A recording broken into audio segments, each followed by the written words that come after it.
Good afternoon, everyone, and welcome to this fourth session in track one, where we'll hear from Maura Valentino and Daniel Levy at Central Washington University on the topic of using Web of Science to create retrospective faculty scholarship collection. My name is Jeremiah, and I'll be the conference committee member moderating this session. Before I hand things over to our presenters, I just want to quickly point out that we'll answer questions at the end of the session, but you can submit your questions at any time by clicking the Q&A button in the bottom bar of your Zoom screen. If you don't see that bar, you should be able to make it appear by hovering your cursor at the bottom of the Zoom screen. There's also a chat button there you can use for comments or discussion, or if you're having any tech issues. But please use the Q&A button for asking questions. We'll answer those at the end of the presentation. And with that, I will pass things on to Maura and Daniel. Hi, good afternoon. I'm Maura Valentino, and this is my colleague, Daniel Levy.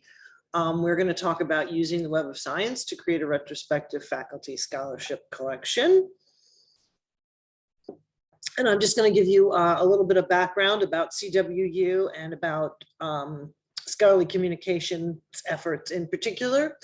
I've been the scholarly communications librarian for about 4 years now, and it's going on 5 actually. In my first two and a half years, I tried a lot of outreach to faculty, the normal kind of things, making presentations, campus-wide, and talking to groups of department chairs and going to specific department meetings and, explaining about the IR and how it would benefit them. And, I seemed to have a lot of positive reaction, but then really hardly anyone would send me their CVs that I could upload their articles. Sometimes, a good day would be 2.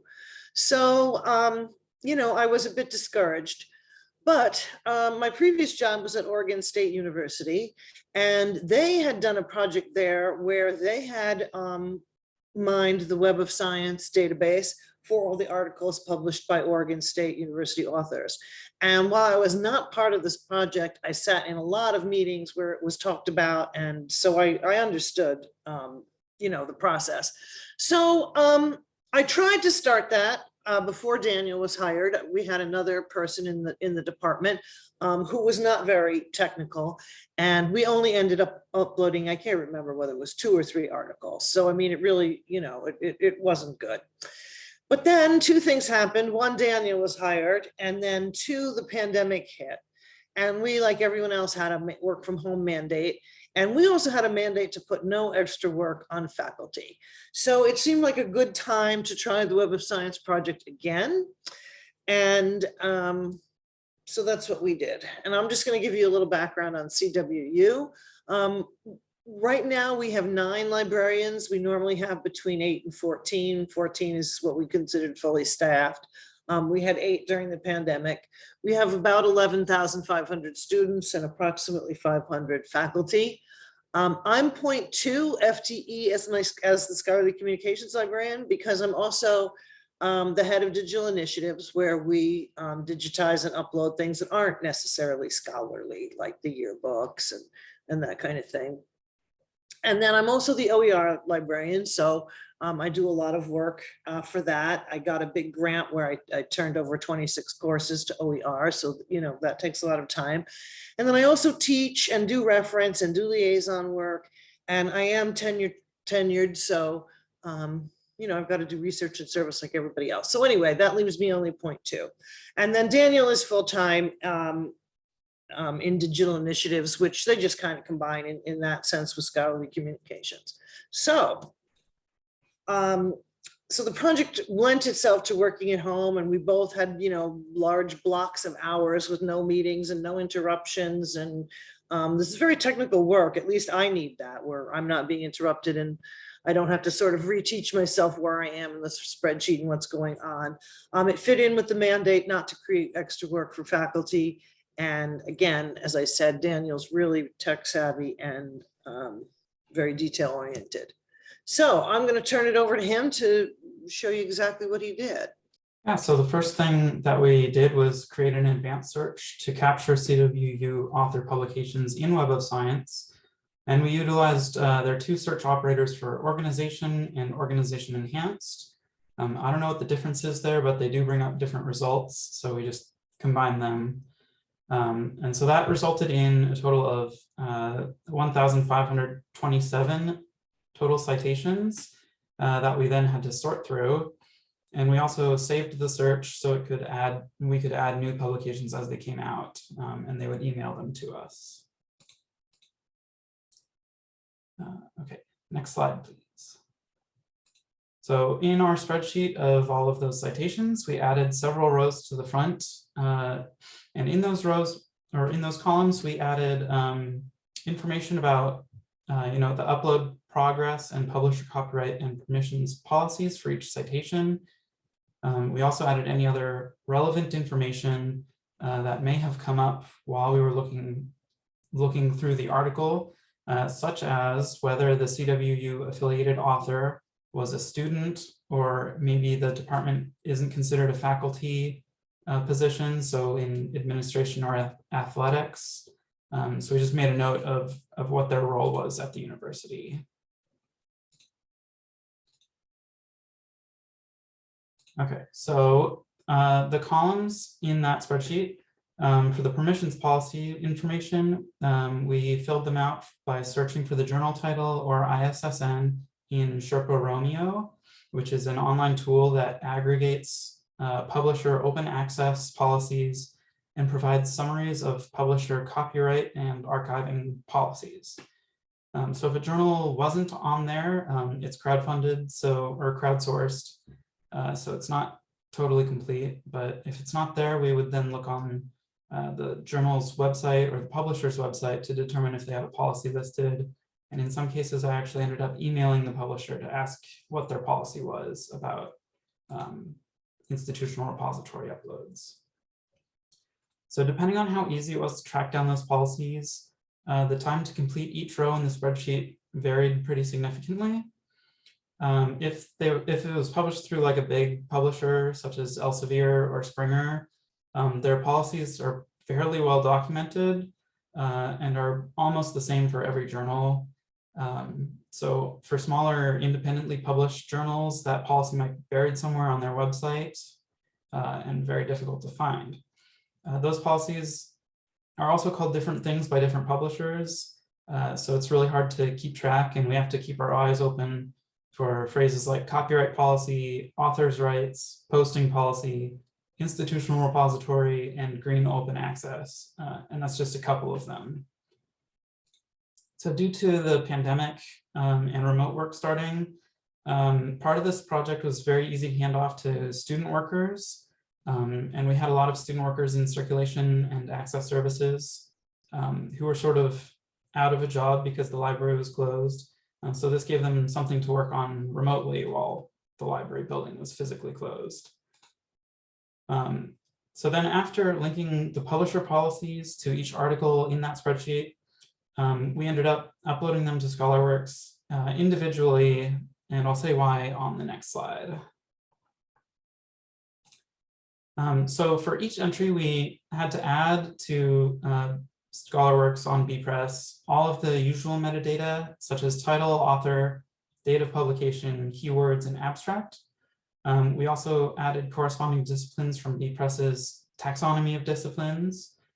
And then we also made a custom copyright notice, and we entered that into the comments field so that each upload would have the same sort of boilerplate wording. And what we ended up going with was, this article was originally published in name of the journal. The full text article from the publisher can be found here, and it links to the DOI or another permanent URL.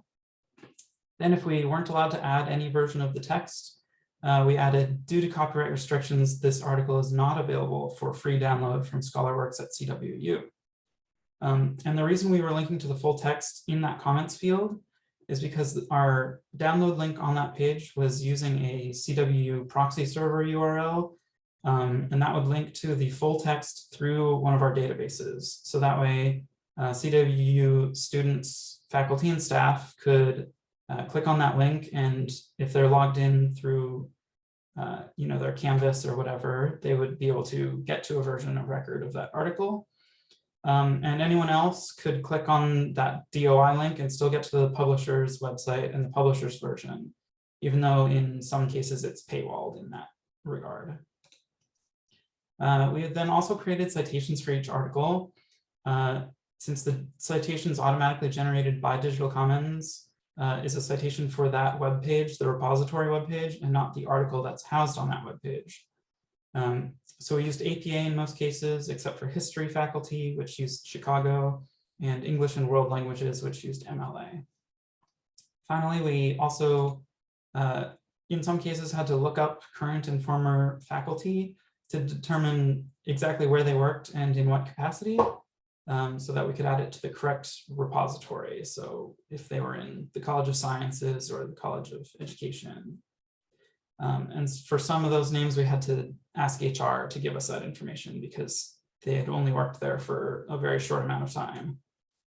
And because there was so much sort of customization for each article upload, we decided that it would take about the same amount of time to upload them individually as it would be to batch upload them using a spreadsheet.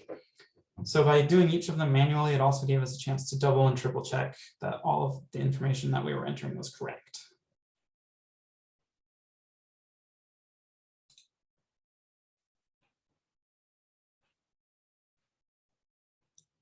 Okay, thanks. So I'm going to discuss our results a little bit. As Daniel mentioned, he found 1,527 citations. 339 were not used. Either they were incorrectly identified as CW authors, or it was just a book review, or something not scholarly. We were able to upload 294 with a PDF. And then it's interesting because of the interdisciplinary nature now of academia. 1,009 citations were College of Science, but we also had 44 from Arts and Humanities, 33 from Business, 9 from Education and Professional Studies, 3 for the library. And then this was the thing that I was most excited about. We found 37 works that were published by CWU students. So we created a new collection for those. And so now they have a chance to showcase their work, and, they can, if they're looking for a job or graduate school, they can, put their link right in and have employers and so forth see their work. We also found 64 authors that had published at least 4 articles, either bronze or gold open access. And there were some people that had, 12, 15, 20. 2 turned out to be deceased. And I felt bad because I kind of upset their departments by sending out an email, but I was kind of glad to know it because, it made me really think about it, that, they're gone, but their legacy lives on through their research that's now in the repository available for anybody who wants to see it. We also had the thought to kind of celebrate these 62 authors who had published so much open access with a reception in the library, and the Provost's office sponsored it for us, and we had a faculty jazz band played, and it was very nice. The faculty felt honored and were happy to be celebrated. And there was only positive feedback when the faculty found out their articles had been found and placed in the IR.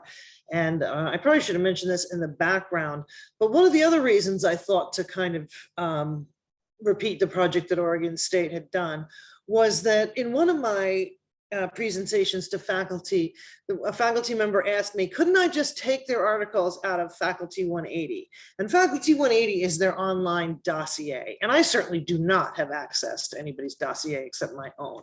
So I couldn't do that. And I mean, there's just no way they would give me that access. I wouldn't want that access. It would be a lot of confidential information that I have no business knowing. But then it occurred to me there was a different way that I could find their articles and upload them. So I have graphs for this in the next couple of slides. So if just hearing the numbers is confusing, you can kind of just not pay attention. But the postings have increased incredibly, almost 3,000% over 2018 and 2019. That was before we started the project, and 885% over 1920. Faculty article downloads have increased 255% over 18-19 and 150% over 19-20. So this averages out to 108 downloads per article, and several articles have more than 1,000 downloads. So, you know, I'm happy that not only did we increase the number of articles in the repository, but people are actually using them and downloading them and looking at them. So here are the downloads, and you can see, just as I said, they're just increasing in really quite a nice straight line here. And then you can see the huge increase, obviously, in the postings. I mean, before we started in 18-19, there were really so few. And then we got started at the end of 19-20. So there's a few more, but most of them were done in 2021. And then this is right out of BPress. Many of you who use BPress would be familiar with this map. But this just shows us where articles are being accessed from. And I always think it's fun to see these maps and see that, you know, you would think it would almost be exclusively United States, but it's not. I mean, there's almost nowhere where they're not coming from. And we did learn quite a few lessons here. In my opinion, and I certainly don't know every interface, I think you need the Web of Science to do this project, and it is a subscription-based thing. So we were lucky to have it. When I was going out to faculty meetings, and I'd meet faculty other places and different things, and I'd try and search for their articles in different ways, and it was very difficult. I was in no way getting a complete oeuvre for people. And then you really do need technical staff to do it. I'm very facile with Excel, and so is Daniel. You know, we can sort and fill in one column and copy it down and resort and put it in another column, and, you know, without using coding, you know, try and automate things as best as possible. And then, as I mentioned too, we also had dedicated time. I mean, the pandemic, you know, much as it was an awful thing, you know, you can always look for the silver lining, and it was really nice to have those blocks of time with no meetings and no one popping into your office, and, you know, your house nice and quiet, to just, you know, kind of get a big chunk of work done at one time. Because I find it confusing with these technical projects. When I leave it for too long, I come back to the spreadsheet and I almost have to sort of teach myself all over again what's going on. And our dean was kind enough to purchase the they don't call it Web of Humanities, but you know, they have a different database that covers humanities and business. And so now we have that. I'm going to let Daniel talk for another second. He has already started to work with that. So I'm going to put him back on for a second. Yeah, so in the middle of starting this project, we went from only having access to the Web of Science core collection to having access to a bunch of their other databases as well. So we were able to download citations from those and then get rid of all the duplicates from that. As well as we've expanded to getting the articles from EBSCO as well. EBSCO is one of the other databases that has really good information on author affiliation. So saying that, like, the author, when they wrote this, was affiliated with Central Washington University.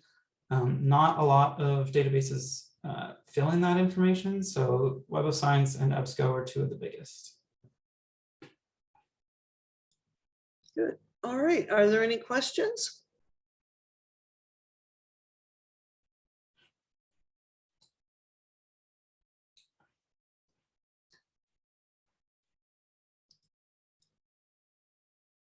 So Philip says, did we seek pre and post prints for citation only records?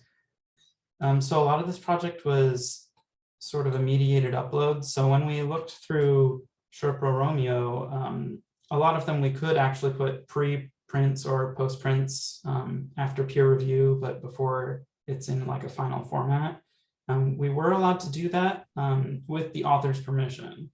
And since, as Maura found out at the beginning, there was not a whole lot of back and forth happening between us and the faculty. They weren't really involved in the project. But if anyone, they get the emails when we upload the citation at least. So if anyone is curious and wants to send those in, there's nothing stopping them. Yeah, and now that we're through the pandemic and literally we still have a mask mandate on campus until April 8th. So I'll be doing some more outreach to that regard. And hi, Philip, nice to see your name there.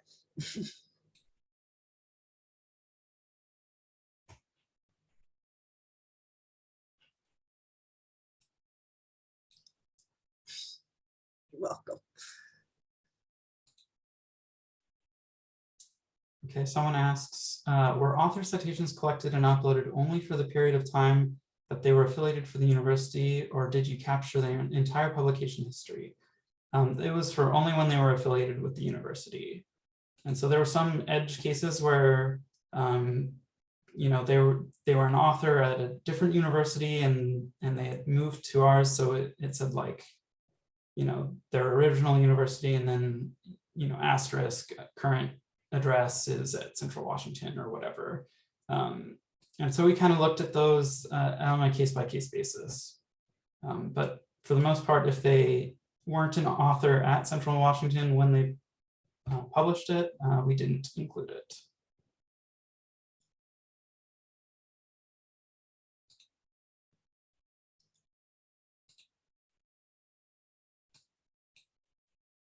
I will say it is possible to automate a lot of the sort of publication coming in from Sherpa Romeo, sorry. I think I've been saying it wrong in my head for too many years. So, but with a little bit of coding experience, you can get all of that from their API, and it makes it a lot easier to sort of automate that process. However, we don't have a lot of experience with, you know, using Python or whatever, and you know, having student workers learn about that sort of thing as well would have been a little difficult.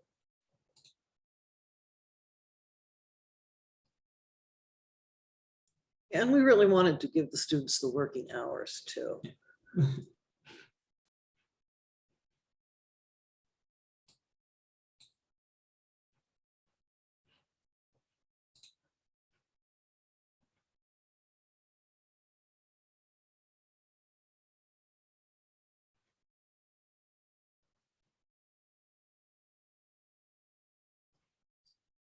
All right. I'm not seeing anyone else. Well, good. Well, thank you all for listening and thank you for your questions. Yeah, thank you very much, Maura and Daniel. Some great content there. Okay, so if there are no other questions, I guess we'll get out just a little bit early. Let's see, next session starts at what time? I have way too many tabs open here. I think 15 after. 15 after? 20 after. 20 after. Okay, so if you're attending this session, you can just stay here. I'm just gonna stop this recording.